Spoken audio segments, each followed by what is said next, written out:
Cordial saludo, mi nombre es Daisy Kenia Romero Sucha, de la promoción 98. De pertenencia tengo el código verde de salud mental.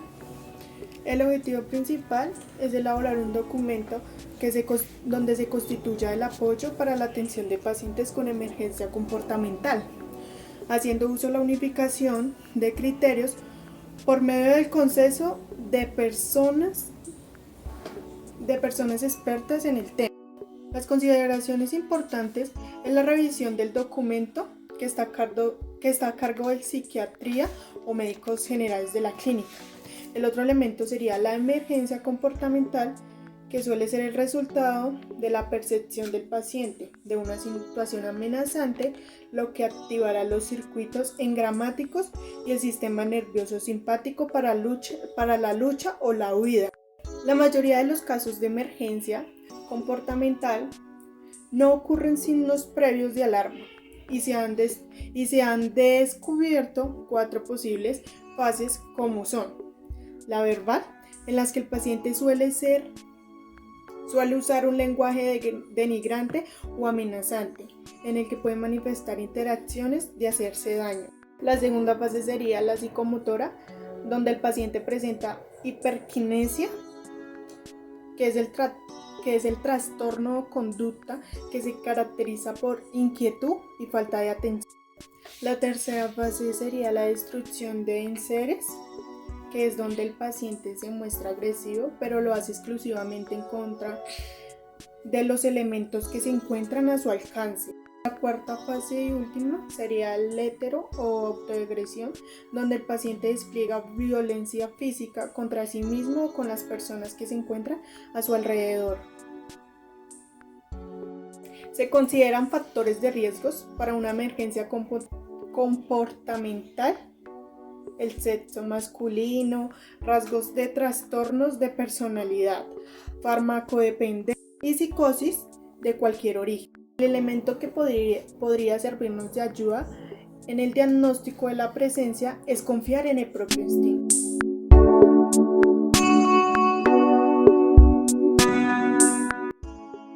Buenos días o buenas tardes, queridos colegas. Vengo a definirles la terminología y las definiciones del Código Verde. Primero que todo está la emergencia contemporánea. ¿Qué significa emergencia contemporánea? Es el comportamiento inespecífico que representa una amenaza, la cual es la integridad física, la experimentan quienes están o se encuentran alrededor del paciente. Segundo, contención verbal. Es la intervención empática del aseguramiento del paciente y el control de emergencia. Por esto, se tiene que tener en cuenta el aseguramiento y el comportamiento de cada paciente para no ser una amenaza o una amenaza menos o una amenaza más. La contención física es aquella que es la intervención del equipo, la cual es la restricción del movimiento de los pacientes. También vemos en la intervención física que está permitiendo la adecuada aplicación. Esta aplicación tiene 3 formas que se caracterizan por: primero, derribo; segundo, sujeción; y tercero, inmovilización. Esta contradicción se requiere o se encuentra cuando: primero, se requiere emplear el reemplazo de las observaciones del paciente. Segundo, se requiere emplear como comodidad del paciente o de la persona que está atendiendo al paciente, la auxiliar de enfermería. Tercero, se requiere emplear como castigo o transferencia negativo. Esto significa cuando el paciente hace una agresión hacia la enfermera o el doctor que lo está atendiendo. Muchas gracias. En el Código Verde también encontramos el contenido farmacológico. Es la aplicación de diversas estrategias psicofarmacoterapéuticas, ya sean por vía oral o parental. El objetivo es lograr la sedación del paciente. En casos graves puede requerir la intubación orotraqueal y uso de flumazenil. La evidencia científica demuestra que el uso elaperidol conjuntamente con lorazepam o midazolam es superior a las 2 por separado. También hay alta frecuencia de efectos secundarios, que ha abierto la posibilidad del uso de antipsicóticos de nueva generación por vía parental, en el que algunas guías de manejo recomiendan como un medicamento la selección o la olanzapina. El kit del Código Verde contiene medicamentos o insumos necesarios definidos para realizar contención farmacológica del paciente. Encontramos las recomendaciones para reducir la frecuencia. Encontramos la reducción de tiempos de espera, la actitud amable del personal, establecer cúbitos individuales para entrevista, reducir estímulos ambientales, puertas y botones de pánico, y retirarnos mediante el requiso antes de recibir al paciente.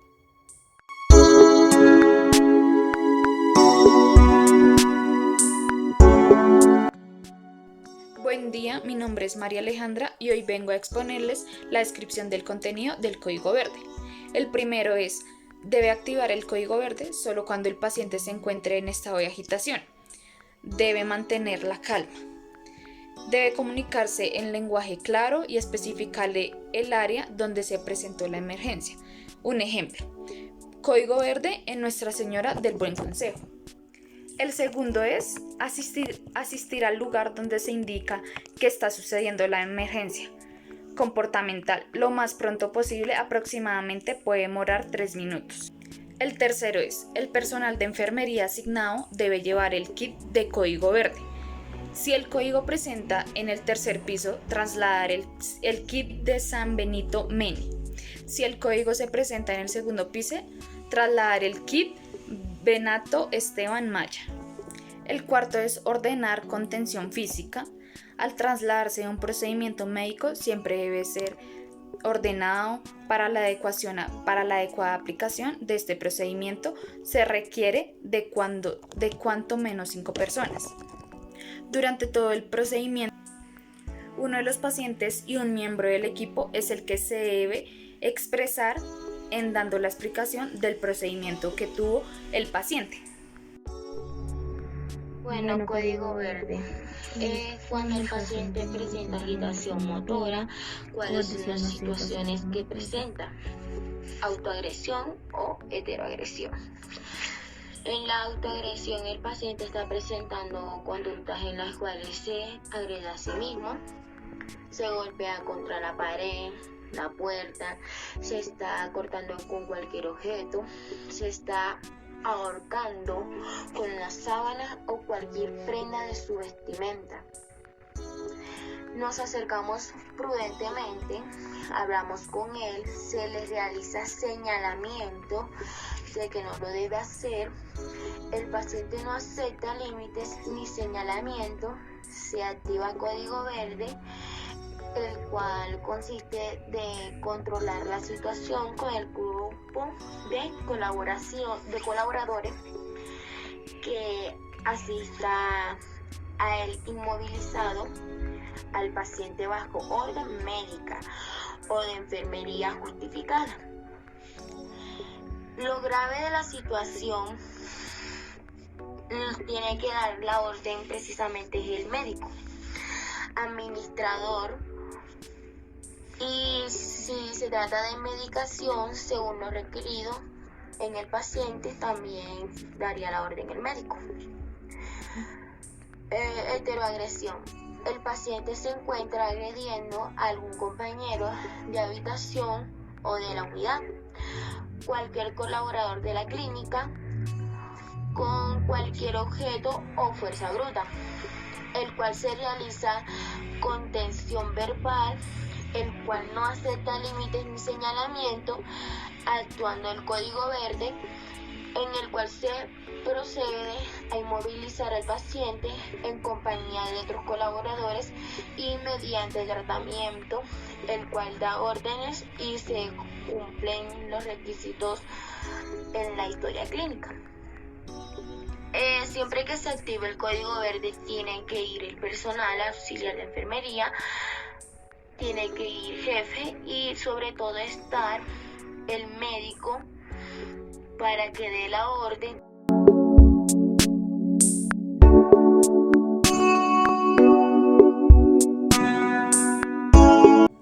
Buen día, mi nombre es Carol Rincón de la promoción 98 y vengo a presentarles las conclusiones acerca del tema de mis colegas, el Código Verde.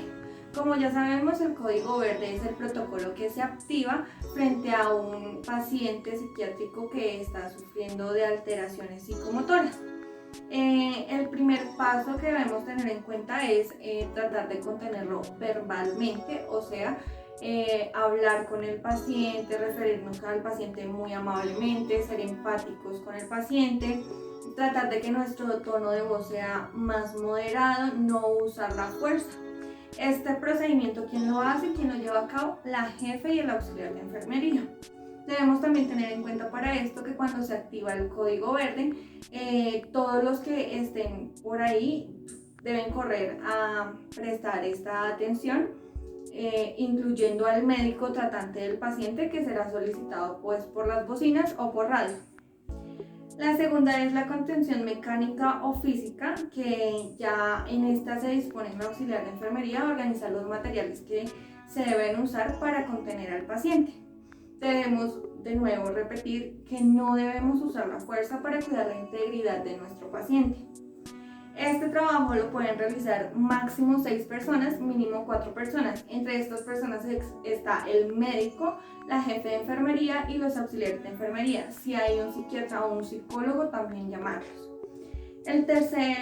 La tercera fase es la contención farmacológica. Esta contención es un poco más invasiva y se tiende a sedar al paciente para que pues, el paciente entre en un estado de calma y tranquilidad y así proteger la integridad y salud de los que están prestando un servicio y de los demás pacientes. Para llevar a cabo todas las anteriores debemos tener en cuenta el tipo de inmovilizaciones que existen. Los inmovilizadores, ¿para qué se usan? ¿Con qué fin se usan?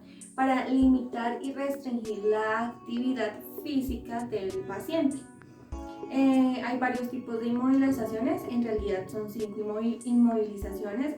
La primera es solamente un punto del cuerpo, que en este proceso serían las extremidades superiores, que se amarrarían con una sábana en una silla de ruedas para evitar, uno, que el paciente se caiga o dos, que entre en un estado de agresividad. La segunda inmovilización es la que inmoviliza los miembros superiores, nada más. La tercera inmovilización es la inmovilización de miembros superiores y tórax, toda esta zona. La cuarta inmovilización es la de miembros superiores, inferiores y la cabeza se pondría una cabecera que quede en 45 grados. Listo. La quinta inmovilización sería la de miembros superiores, inferiores, tórax y una cabecera de 45 grados. Ya la última inmovilización o el último paso, como ya lo venía diciendo, serían los farmacológicos, en las que el paciente pues estaría en una cama sedado y también con sus respectivas inmovilizaciones. Estas inmovilizaciones serán primero predeterminadas por el médico y por la jefe de enfermería, que evaluarán el caso y qué métodos se van a llevar. Recuerden por favor que estas inmovilizaciones, la inmovilización 1 y la inmovilización 2, no es solamente para personas que sufren alteraciones psicomotoras o procesos de agitación, sino también para pacientes que corren el riesgo de caída. Quienes registran este acto de inmovilización o de agitación, lo registran las enfermeras y los médicos. Siempre debemos tratar de cuidar la integridad del paciente. Como ya sabemos, es un ser humano y nosotros, como profesionales éticos y llenos de humanidad, sabiendo que estamos trabajando con personas sintientes, debemos cuidar esa sensibilidad. ¿Cómo la cuidamos? No debemos aislar o rechazar al paciente porque tuvo una agitación, para nada. Al contrario, debe estar mucho más cuidado y observado. Evitar el mínimo del dolor, no ocasionarle dolor a nuestro paciente. cuidar la integridad de él y de su familia. Si se puede, por favor, otorgar toda la información al paciente y a su familia. Si el paciente está en disposición para recibir la información de todo lo que, pues, los procedimientos que se le están desarrollando. La cuarta es no utilizar la fuerza, porque una persona que está en estado de agitación, si ve que se le va a hacer usada la fuerza, pues al contrario más se va a poner agresivo y va a entrar en un estado de ansiedad exagerado. Evitar sedar. Si se va a sedar ya es porque es un caso muy extremo y ya no hay nada más que hacer. Y la sexta es siempre valorar y evaluar que el paciente, el estado de evolución del paciente. Si el paciente ya se calmó, pues entonces ir acompañándolo y tratar de reintegrarlo socialmente. O si el paciente sigue igual, qué procesos o procedimientos podemos seguir para que este paciente esté mejor.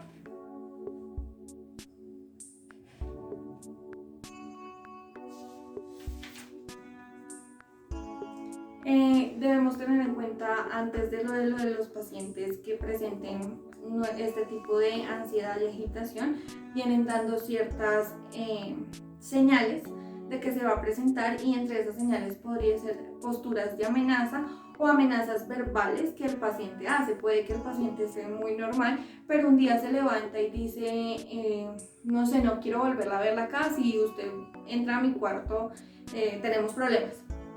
Puede ser una iniciativa de que el paciente viene con un proceso de preagitación. Debemos tener en cuenta que esto es una actividad motora, psicomotora, y que muchas veces se torna agresiva, con ansiedad, con depresión. Esto normalmente le pasa a los pacientes muy seguido y lo podemos ver pues, en nuestros hospitales psiquiátricos, en nuestros hospitales de salud mental. Pasa del 10 al 15% de pacientes. Lo primero que debemos hacer es garantizar la salud de todo el personal y de los otros pacientes y de nuestro tratante. Manejar siempre toda la convivencia y todo con los pacientes de manera tranquila. Evitar las restricciones, porque muchas veces cuando uno restringe, el paciente va a actuar de forma más agresiva. Y evitar intervenciones que al paciente seguramente no le vayan a gustar o no le vayan a parecer muy acordes a lo que él está viviendo. Hay varias etapas para estar pendiente de nuestro paciente en agitación, y la primera es desencadenante, que es la activación, el primer acto, que es la que va llevándonos a analizar que el paciente puede entrar en este proceso. La preagitación, que ya el paciente empieza a experimentar estrés, malestar, que se quiere alejar, que no quiere hablar con nadie, que solamente responde monosílabas y su tono verbal es muchísimo más alto. Está la aceleración, que ya es cuando es una agitación moderada, o sea, ya viene golpeando cosas, cerrando puertas fuertemente, botando las cosas, rompiendo cosas, no hace muchas de las actividades que anteriormente hacía y se presentan más gritos en esta etapa. Y la última ya es el pico, que es cuando el paciente ya está en agitación total de combate. Normalmente cuando ya está en esta agitación es muy difícil de detenerlos, pero pues ya vimos nuestros procedimientos y nuestro protocolo para tratar que nuestro paciente esté mucho más calmado, entonces ya sabemos cómo comportarnos. Ya sabemos para qué se usa el código verde, entonces cualquier persona que esté ahí alrededor y haya escuchado este código debe correr a socorrer a pues, nuestro paciente y a tratar de que toda la integridad del sistema esté bien y no se vea afectada por esto. Muchas gracias y espero que hayan entendido todo.